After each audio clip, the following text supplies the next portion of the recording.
Nagpaliwanag si Dr. Paul Alanas, ang residence volcanologist ng PHIVOLCS Legazpi City, Albay. Ganon din si Dr. Cedric Dive, ang APSIMO Chief ng Albay, kaugnay sa dalawang magkasunod na pagputok ng bulkan.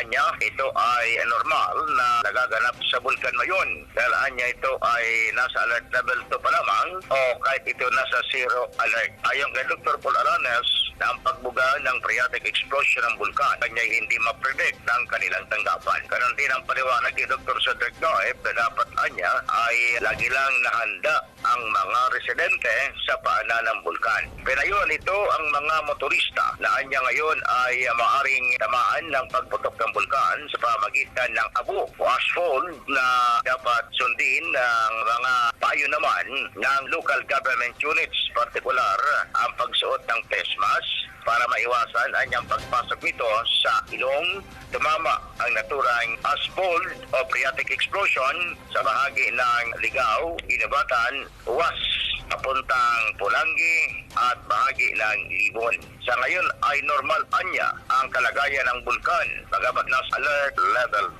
2 ang bulkan mayon sa Albay. Kasama mo sa Araman Legazpi, Albay Province, Bicol Region, Radyo Manlayo, Barcelona, Tatak, RMN.